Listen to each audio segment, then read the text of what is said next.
Like I said, this morning we're going to be finishing up the book of Ruth. So we're in Ruth chapter 4, and just by show of hands, how many of you would say, up until this point, up until we started going through this series, I really hadn't given much thought or much attention to the book of Ruth or the story of Ruth and Boaz, okay? A few of you. How many of you are thinking, you know what, it's about stinking time. It's been a pretty good study. It's been a pretty good walk through it. It took me about 20 years before I actually turned my attention to the book of Ruth and preached through it several years ago. And I felt like, man, I'd been missing out. It has been personally one of those books that I return to quite often because there's just so much in it that you really have to be blind to miss the gospel comparisons and the gospel narrative that is just like dripping from this book and from this story. So I hope that you have enjoyed going through this, and I hope it's been spiritually encouraging to you. But today, as all good things must come to an end, we're going to be closing this story out this morning, and it closes out in a very, very good way. So I hope you're ready for it. The book of Ruth, like I said, is this beautiful love story that sits, as we talked about, right in the middle. I know it sits outside the book of Judges. It's not included in the narrative of the book of Judges, but that's the same time that it's happening. And the time of the book of Judges was not a good time. It was a time when God's people wandered from God. They came back real thickly, and then they would wander from Him again, and God would have to send judges to them that would rule over them and draw them back to God, sometimes through some just negative experiences. And so it's a dark time. People were going through some harsh times. We know that it was a hard time in the book of Ruth because it opens while there is a famine going on in God's land. And people are actually leaving. That's why Elimelech and Naomi had to leave. They thought they were better off in the land of Moab, which was not a very good place to go. But in order to survive, they thought they had to go there. And I believe that I believe too, and a lot of people believe, and look at the timeline, that the story of Ruth and Boaz, this beautiful story that we've seen so far, happens around the same time as in the book of Judges. There's another romance story between Samson and Delilah. How many of you know the story of Samson and Delilah? Okay, not enough. If you don't know the story of Samson and Delilah, that is definitely not a warm, sweeping love story, okay? We talked about the fact that some love stories are like Hallmark. They have a happily ever after, and then Lifetime is like, doesn't end well, usually for the guy, and it leaves you maybe wondering, Pat Benatar may have been right. Love truly is a battlefield. That's Samson and Delilah. Go back in the book of Judges and read over that one, and you'll get a good picture of just how south love can go, okay? But Ruth and Boaz, thankfully, not that way. It's that Hallmark ending, right? We've seen in each chapter of Ruth some important ingredients to every good love story. When whether you're reading it, whether you're watching it in a movie or in a series or something like that. In chapter 1 of the book of Ruth, we were given some conflicted characters, right? Elimelech and Mahlon and Chilion and Naomi, and then there's Orpah and there's Ruth. And by the time the first chapter is over, most of the cast members have died off already, all right? There's, Elimelech and Mahlon and Chilion die, leaving 3 women widowed with no heirs and no prospect of the future. Then in chapter 2, it gave us that traditional meet cute, the moment that love interests meet for the first time. And it's usually a memorable way, and that's when Boaz comes sweeping into the scene back there, the landowner who is just a very, very eligible bachelor, probably one of the most eligible bachelors at that time in Bethlehem, and he meets Ruth, and it's done in a very cute way. That's why it's called a meet cute, okay? And then chapter 3, last Sunday, we saw the declaration of love when Ruth went to the threshing floor and asked and announced to Boaz that she is no longer in mourning over her deceased husband and that she is ready to be redeemed. And there was things that were laid out, and there's laws that stood in the way and all those types of things. So we had this declaration of love where they both kind of admitted their feelings for one another. And Boaz, remember what Boaz said when Ruth said, "I would marry you if you will redeem me"? He said, "I will do whatever you say." He has got it bad for Ruth, okay? And so that's where we're at. Every good love story has the fourth ingredient that we're going to look at today. It's the suspenseful happily ever after. Not all love stories are going to leave you thinking, man, I know where this is going. Sometimes there's going to be a little twist, even in the Hallmark movies. There's going to be a little twist of suspense, right? Even if you're a jaded Lifetime family, usually there's some sort of happily ever after. In the Lifetime, happily ever after comes when the dirty old dude is like either locked up or buried. That's their happily ever after. But in Hallmark, it's a little bit nicer, right? But there's always some suspense that's leading up to them finally having their happily ever after. Some last obstacle has to be overcome. Some villain has to be defeated. Some airplane has to be stopped from taking off at the airport before they can finally declare their love and they have their happily ever after moment. That's what we get as we close out chapter 4 this morning. If you remember, chapter 3 left us with Boaz promising that he would redeem the land and that he would also marry Ruth. But there's another man who stood in the way.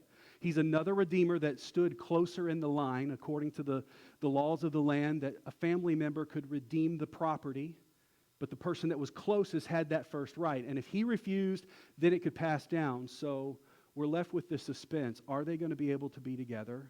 Or is this other no-named guy that we didn't know about until just a few verses ago, is it going to foil the plan? So that's where we pick up in verse number 1 this morning. And just like the last 3 times, we're going to read through this text, the entire chapter. We're going to stop along the way and understand some of the finer points of the story that help this to develop. We'll have a little fun with it too, but most importantly, I want to look at a couple of things that we apply to our lives afterward. Beginning in verse number 1. It said, Boaz went to the gate of the town. Now, this is the very next morning after the threshing floor. There's not a time that passes, between chapter 2 and 3. There was a great number of months that passed. This is the very next day. Boaz went to the gate of the town.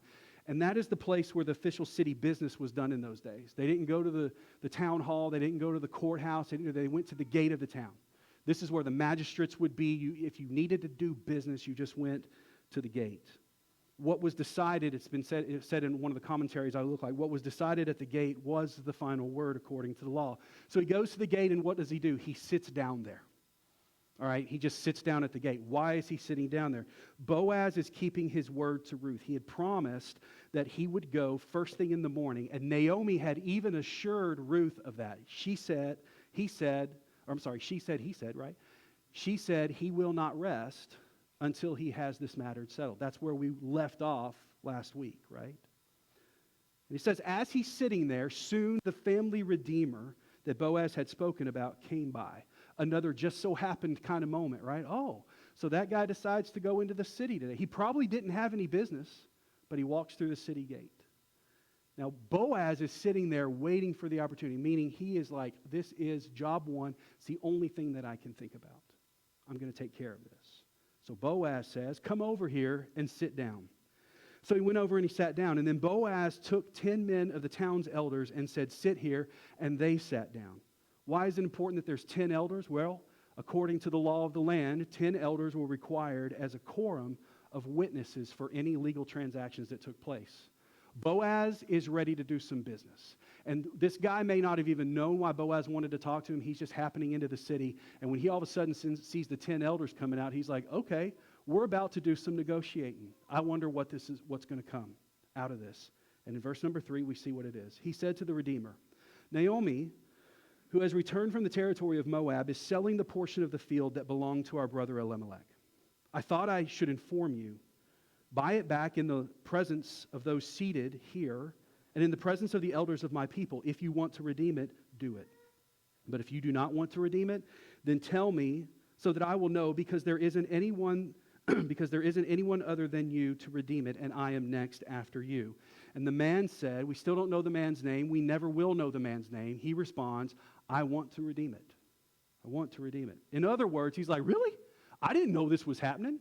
You mean that I can expand my portfolio? Thanks for letting me know about that, cuz. I really appreciate you, man. Good looking out for me. In those days, what you have to understand, land meant security. Land meant wealth. It meant position in the city. Land was something that was given by God tribally back in those days. So the opportunity to possess more land for yourself was something that you jumped on real quick.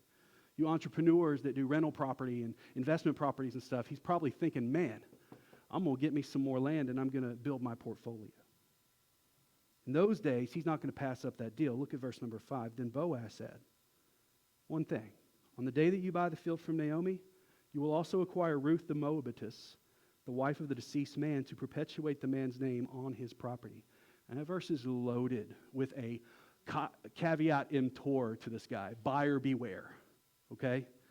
You got to love how Boaz handles this up to this point, right? Boaz is kind of playing it cool. He's like a master poker player right here, right? Last chapter, we saw how much he wants to marry Ruth. I will do whatever you say, whatever it takes. I will redeem you, and you will be Mrs. Boaz. I promise you this, right? Everything is riding on whether this no-name guy decides to buy the land. And if he buys the land, he's also going to have a wife. But also on top of that, there comes some responsibility with it. He knows that this guy's going to want to buy the land. Who wouldn't want to grow their investment and their seed in the land? And when this guy is all excited, he hits him with the negative. He's like, this comes with some strings attached. Along with the land, you got to take care of Naomi, the old widow of Elimelech. You got to marry Ruth, the widow, and you have to have a son with her. And that land will go to that son in the name of her dead husband, Mahlon, not you. It's kind of like saying, hey, you want to buy this house over here? Actually, I'll give it to you. It's a great deal. But there's a couple catches. There's this cranky old woman and her daughter-in-law who live on the second floor, and they come with the house. All right, there's a perpetual easement. They live there. You can't kick them out, right? Plus, the daughter-in-law is a huge Louisville fan, and she's probably got some crazy Louisville cousins who want to move in and turn it into a cards house, and we can't be having that in Lexington. That's kind of the way he's looking at it now. He's like, oh, man, this comes with some strings that I don't know if I want hanging off of my investment portfolio. All of a sudden, this isn't sounding like a sweet deal to Mr. No-Name. And at this point, Boaz has got to have his heart pounding in his chest. If it's a movie, there's some music playing in the background, and you're thinking, man, this is it. It's do or die. Whatever comes out of this guy's mouth next is going to set the course. And really, whatever comes out that guy's mouth next sets the course for even our history, too. That's how deep this moment really is. Look at verse number 6. The Redeemer replied, I can't redeem it myself, or I will ruin my own inheritance. Take my right of redemption because I can't redeem it. Not only he won't, but he can't. We're led to believe maybe this guy is already married. He's already got his own heirs and kids to think about and his own inheritance to pass on. And all of that would get messed up if he takes this property on. It says in verse number 7, at an earlier period in Israel, a man removed his sandal and gave it to the other party in order to make any matter legally binding concerning the right of redemption or the exchange of property. This was the method of legally binding a transaction in Israel. So the Redeemer removed his sandal and said to Boaz, buy back the property yourself. Why are we taking off shoes? What in the, I've never been in court where we're taking off. Anybody ever bought like investment property? Did you ever have to take off your shoes? No, like let's count and make sure you got 10 fingers, 10 toes before we do that. No, that's not what this is about. This practice actually comes from the days back in Abraham, when God promised Abraham that wherever he walked, wherever the sole of his sandals tread, God would give him that land. So what this guy is literally saying to Boaz at this moment, he says, I'm giving up the rights that I have to this land. Take my shoe and go walk on that land. It is now yours. My rights are now yours. And up to this point, Boaz has been playing cool, right? He's been playing poker. He's not been showing his cards a whole lot. And the minute that he hears, buy back the property yourself, that's when things change, right? You ever been in a job interview that you really, really, really wanted? You know, and they're interviewing you, you're trying to keep it cool. You're trying to say, yeah, here's what I see myself in 5 to 10 years. Yeah, if I was a movie, I think they ask you these weird questions, right, to try to, I don't know, sift through. But they're telling you, yeah, it's actually double what you make, and you're going to get a company car, and it's going to be great, and it's going to be a wonderful job for you. And you're thinking, everything inside of you is like, man, I want this job. And they're like, you know what, we've decided to go with you. When can you start? And you're like, oh, I'll have to check my calendar and get back with you. Right? You're just trying to play it really cool. That is not what Boaz does at this moment. The moment that the guy says, buy back the property yourself, look at verse number 9. Boaz said to the elders and all the people. In the original language, there should actually be an exclamation point there, because it is given that tense of it happens immediately. Immediately. He says to the elders and all the people, you are now witnesses today that I am buying from Naomi everything that belonged to Elimelech, Chilion, and Mahlon, and I've also acquired Ruth the Moabitess, Mahlon's widow, as my wife, to perpetuate the deceased man's name on his property, so that his name will not appear or not disappear among his relatives for the form or the form of the gate of his hometown. You are witnesses stay. It's almost like the motion opened up real fast. Like, I make a motion right now. Before you change your mind, I make the motion. He's like, everybody and anybody, gather around. I want you to hear something. I love this woman, Ruth. You remember the movie Elf? Where Will Ferrell walks into his dad's office and he's in the middle of this big meeting and he walks in and, I mean, he's just a weird, zesty little elf, you know, and he walks in and he comes in and he says, I'm in love, and I don't care who knows it. That's the way I see Boaz right now. I don't know why. He's like, I'm not letting this guy change his mind. I guess I'm not your typical guy because this is like, you know, this is exciting to me, right? But so is the rest of the city. Look at verse number 11. All the people who were at the city gate, including the elders, important for legal action, said, we are witnesses. And then they say something interesting, something that would strike you weird because Ruth's a Moabite. Remember, she's still a Moabite. She's still a widow. She's still the widow of a guy whose family left and turned their back on God's people, right? Here's what they say. Here's how they respond to it. May the Lord make the woman who is entering your house like Rachel and Leah. What? Rachel and Leah are the two matriarchs of God's people. And they're like, bless her like you blessed them. And who together built the house of Israel.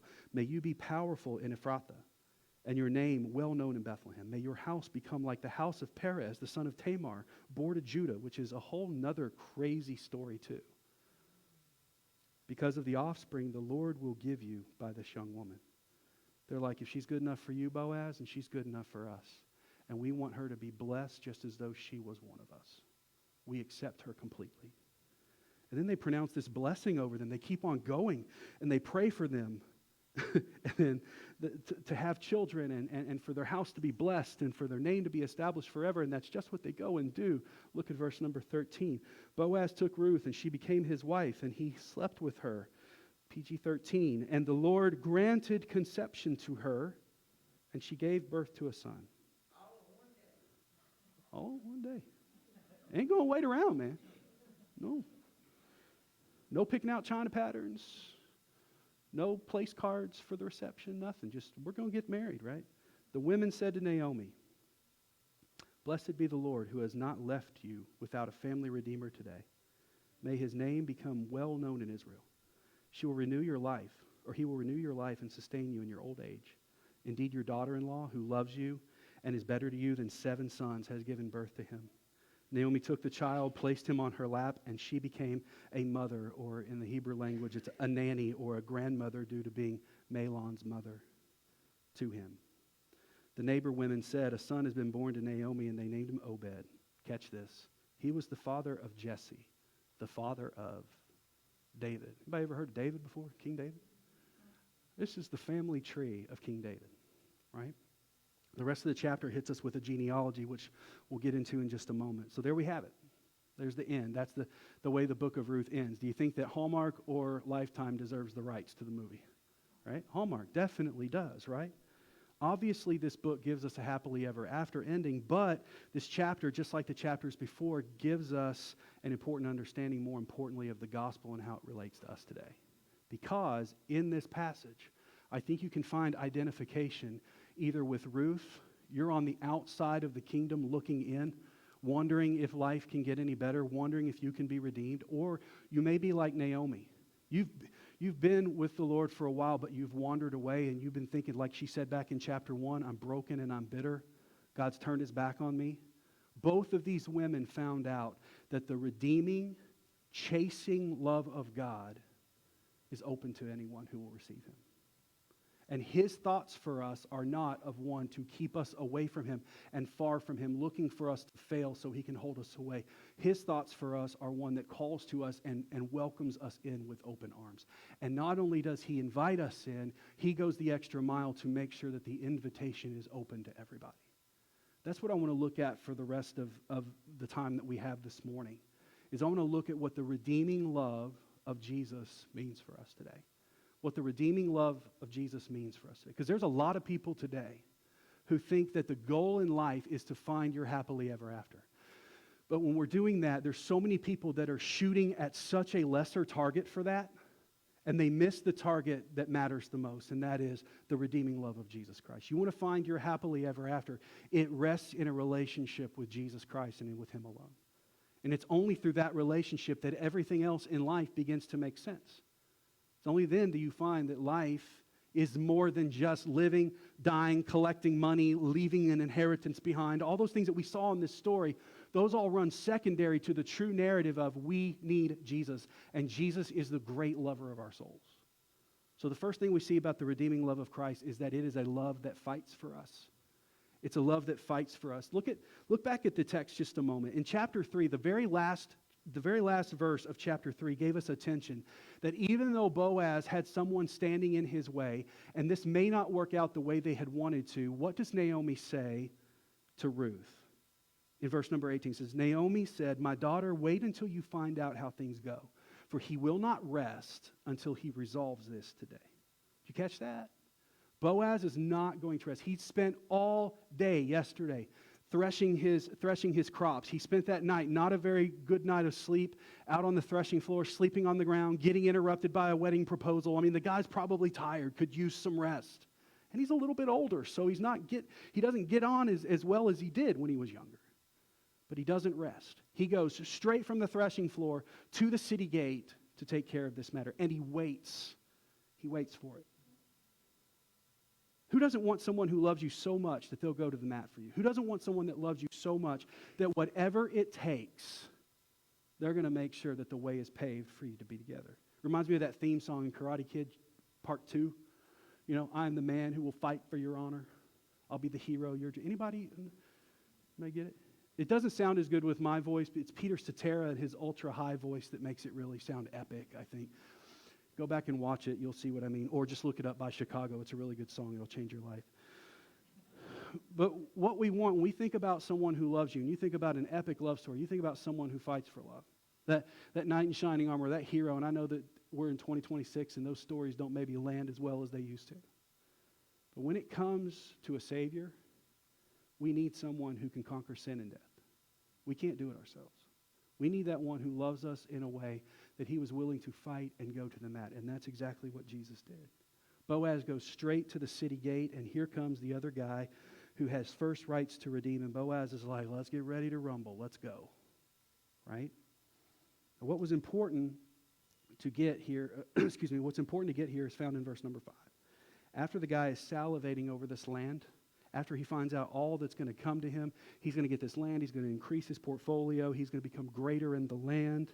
He finds out that there's strings attached in verse number 5. It says, on the day you buy the field from Naomi, you acquire Ruth and the wife of the deceased man to perpetuate the man's name on his property. So let's read that verse again a little slower, and let's read it through the ears of this guy, hearing it for the first time. It says, on the day you buy the field from Naomi, I will, what will I do? You will acquire Ruth. Ruth, who's she? The Moabitess. No, not our ancient enemies, not the pagan idolaters. The widow of the deceased man. What? She's been married before? She's damaged goods? And I'm supposed to marry her when I buy the land in order to perpetuate. I'm responsible to give her an heir. That's what in order to perpetuate actually means. I'll have half a Moabite child. I can't be doing that. And then you will perpetuate the man's name on his property. And when I die, all the rights to the land go into the name of the dead guy. All of a sudden, that land doesn't seem valuable to him at all. And as quickly as he said, I'll buy it, he's looking for a way out of it. He has to care for Naomi. He has to marry a Moabitess. All of this is going, in his lifetime, that land is going to, at the end of his life, is going to mean nothing to him or his lineage. There's only one person that is willing to do such a thing like that. Who's going to do something like that? And he's probably thinking, man, I don't want it. You can have it. And that's what he's saying. I don't want it. You can have it, Boaz. And Boaz says, thank the good Lord, because I want this. I want all of it. Give me all the stuff that comes with it. There's only one person who's willing to do that. And why is that? Because someone in love with the widow, it's worth something to them. Someone who treasures the widow, someone who treasures the broken, sees value in that land. Are you getting what I'm saying here? Do you catch the gospel drift in that? When God looked at us broken by sin after Adam and Eve sinned in the garden, We were broken, unredeemable, far from God, dead in our trespasses and sins. And there was only one way we could be redeemed, would be if Jesus bought us back with a price. He said, I love him that much. God said, I love them that much that I'll give my son and pay the price. I'll buy them back. And they'll be mine, and I'll be theirs. See, this guy, even though he's not given a name in the story, is a living metaphor of the relationship that we all have with the law and our sin. See, the law of the land provided him with an opportunity, but in the end, he just couldn't go through with it. And this is what the law does to us. It leaves us overwhelmed in our condemnation. The law reveals. The Bible says the law is like our teacher that reveals where we fall short of God's grace, or where we fall short of God's standard. And it leaves us in condemnation. It leaves us broken by the realization that we have wandered too far from God, that he is over here and there's a great gulf fixed between us, and that we can't cross it on our own. And it paints us as unlovable to God, undesirable, and irredeemable, because God can't be a party. In his perfection, he can't be a party to our sin. And so it leaves us thinking, I'm on the outside looking in, and that's where I'm going to be forever, and all hope is gone. That's what the law does to us. But there is one who was willing to go to the mat to redeem us. Church, that should get us excited. There was one, just like Boaz, who was willing to go to the mat. And that's the Lord Jesus Christ. And he did it in a way that compelled and fulfilled God's legal requirement for forgiveness and redemption. In Galatians chapter 4, it says this: when the time came to completion, God sent his son, born of a woman, born where? Born under the law, to redeem those who are under the law, so we might receive adoption as sons. What that's telling us is that when Jesus died on the cross, he paid the legal price for our salvation. We couldn't pay it on our own. Naomi and Ruth had no means, no way, no legal ability to redeem themselves at that point. They had no one to depend on except for Boaz. And church, that's us without Jesus. We have no one to depend on except for Jesus, who would stand in to redeem us. And he paid that price. See, the redeeming love of Christ fights for us. The redeeming love of Christ also redeems us from our past. See, Boaz was prepared to love Ruth for the rest of his life. Why does Boaz want Ruth so bad? He was not only prepared to love her for the rest of his life, all his life leading up to that had been preparing him for it as well. Because what we don't know about Boaz is his history, his bloodline is a little bit sordid as well. Why is Boaz so willing to do this? Especially when you see the reaction of the other family members, like, no, I don't want any part of this. I give it all up. Why is Boaz willing to do this? Most people were probably wondering that in those days. Why is Boaz even willing for this? Boaz was made a little bit different. All the way from the moment he was born was leading him up to making this decision. In verse number 21, I think we see the key to that. It's where it gives us Boaz's family tree, and it tells us that Boaz's father was a man named Salmon. Now, other than being named after a very tasty fish, what's important about salmon or salmon or salmon? For that answer, you have to go back to the book of Matthew, where we see a little bit more detail about Boaz's lineage. See, back when we did that not-so-perfect Christmas series, remember we looked at the lineage and we're like, oh, why are we doing the begats? And we saw some really interesting stuff. That's the part we're going back to. Look at verse number 5 of Matthew chapter 1. It said, Salmon fathered Boaz by Rahab. Did you see that? Boaz's mother is Rahab. Little Bible trivia for you. Anybody know who Rahab was? Yeah, there you go. Another PG-13 word. She was a lady of the night living in Jericho. The land, remember the Jericho, marching 7 times around Jericho? Well, before that, what happened? Joshua sent 2 spies in and met with this woman named Rahab, and she was a prostitute, and she hid the guys from the people coming to kill them, and she said, please just pay me back by letting me and my family survive. Because God had said every man, woman, child, and cattle in Jericho are to die. And she made this deal for her perpetuation, for her safety.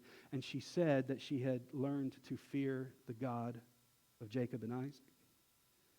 She turned to God. She was the only resident of Jericho who survived when the walls came down.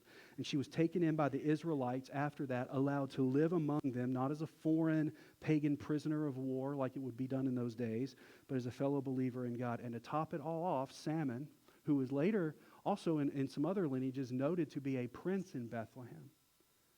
Salmon marries her, and together they have Boaz.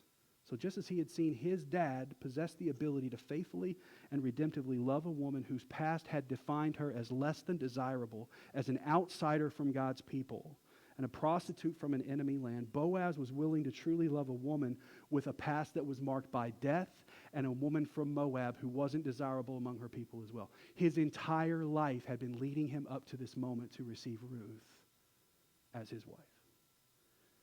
Wow! Amazing, isn't it? What a great story. But there's more. There's more, because God was doing more than just bringing Boaz and Ruth together for us to study this passage, because it affects us sitting here today. Why? Because out of that family line is going to come another guy, another redeeming lover, Jesus Christ. Because out of David's family line comes Jesus. It's amazing what God is doing, right? Boaz's love for Ruth compelled him to redeem her when all the law did was condemn her. And that's what Jesus does for us. Look at Hebrews chapter 12. Jesus' love for us compelled him to go to the cross to redeem us when we were sinful and condemned in the eyes of God. Keeping our eyes on Jesus, it says, the pioneer and the perfecter or the finisher of our faith. For the joy that lay before him, he endured the cross, despising the shame, and he sat down at the right hand of the throne of God. For consider him who endured such hostility from sinners against himself, so that you won't grow weary and give up. What's this verse talking about? It's talking about how Jesus was willing to accept the rejection, the shame, and the torment of the cross so he could finish the work of redemption for us. Did you catch that? He was willing to endure the cross, to pay the price, despise the shame. Not worried what other people would think of him, the rejection that he got, just like Boaz, so that we could be redeemed. What it means is there's no pit, there's no valley that you may be sitting in now, no hole that you've dug in your sin that his love, his grace, and his mercy cannot grab you, pull you out, set your feet on a rock, and redeem you from, and call you into his family and make you one of his own. His love redeems our past. His redeeming love also welcomes us in. Doesn't just redeem us. You know what happened with Rahab?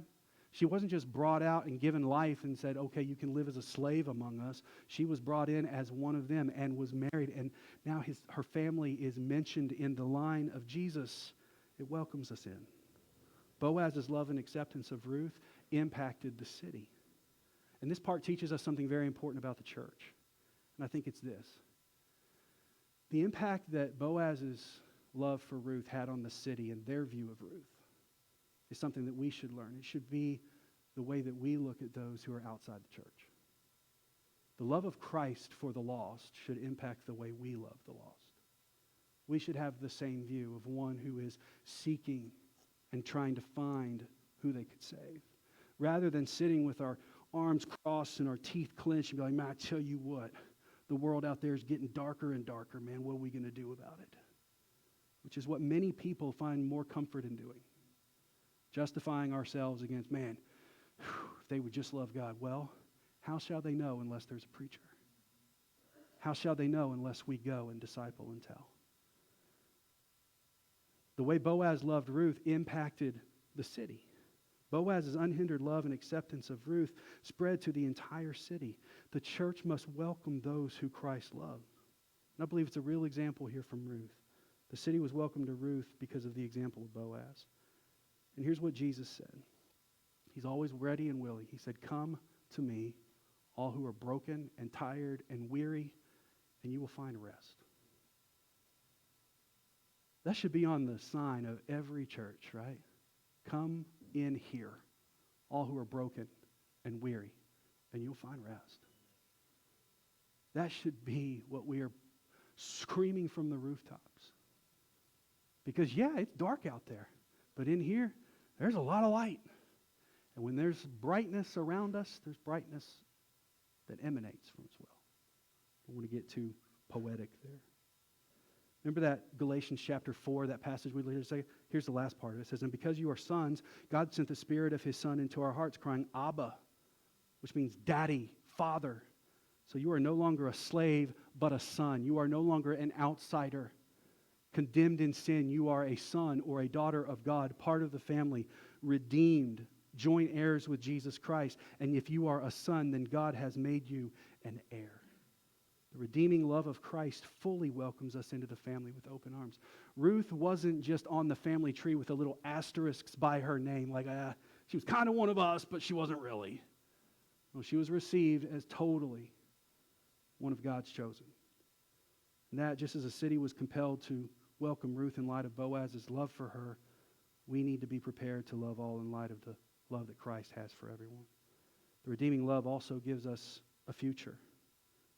Now we get to see what happens because of this marriage. In verse number 13, it says, God gives Boaz and Ruth a son. It's interesting to note in verse number 13, how did the baby come about? God granted Ruth conception. Up until this point, we may have assumed, well, maybe Mahlon, because his name meant sickly and spent and tired, and all, maybe it was that he was the problem with conceiving. No, we're led to believe here it was Ruth who had been infertile, and now God overrode that and miraculously provided a son. Not just a child, but a son.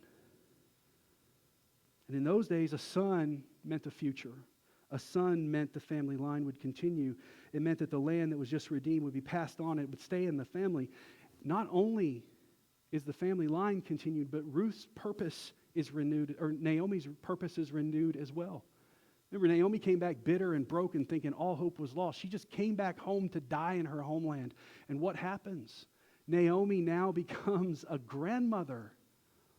And it's very important what happens with Ruth when it says Ruth takes Obed and sets it on the lap of Naomi, because Naomi has really no bloodline right to this child. But she says, I'm adopting you in as the grandmother. And she says, I'm calling you and looking at you as a mother. Goes all the way back to chapter 1, the verse we've been looking at all month. Your people will be what? My people.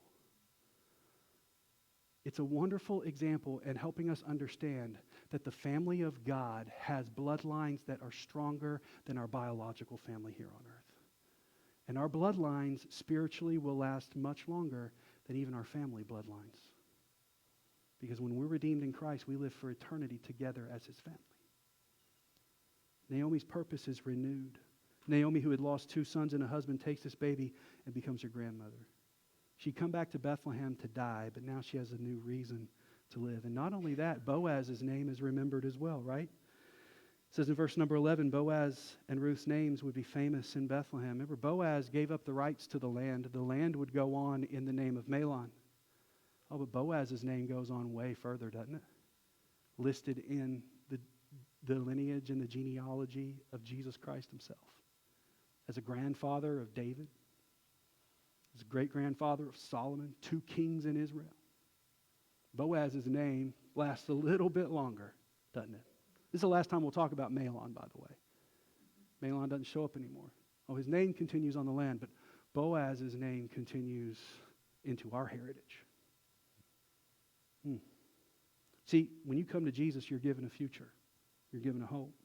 Scripture tells us we're born dead in our trespasses and sins. We're Mahlon, man. We're dead. We're deceased. When we come to Christ, we are resurrected for eternity, and we are given the name of a child of God. We're given his name. We bear his name forever. And like Naomi, we're given a new purpose to live for the glory of Jesus and the kingdom of God.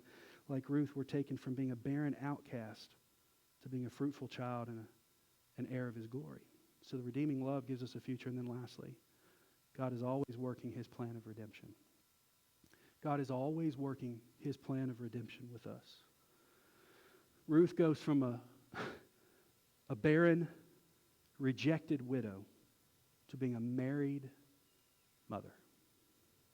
Naomi goes from being a broken and bitter widow to being a blessed grandmother. And both of them end up as grandmothers as the Son of God. Even before Naomi and Ruth and Boaz, there was a woman named Rahab who had been known throughout the city of Jericho as one of the resident harlots, but in redemption followed after Israel, converting from idolatry to faith in the true living God after the walls of Jericho fell before the Israelites. And once a pagan prostitute comes to be named in the family tree of Jesus Christ. How does that happen?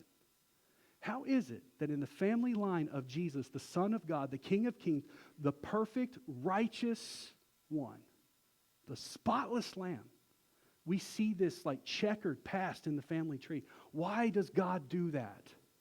Again, God doesn't do anything by accident. Why is God doing that?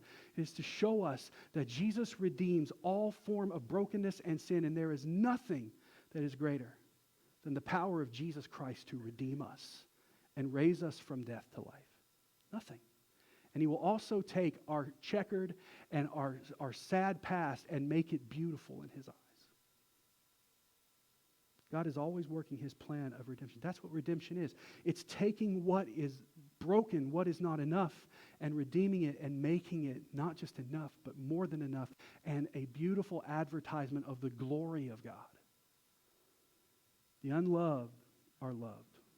Did you know, if you go back and you count through the book of Ruth, short book, 4 chapters, right? 23 times the word and concept of redemption is mentioned. 23 times.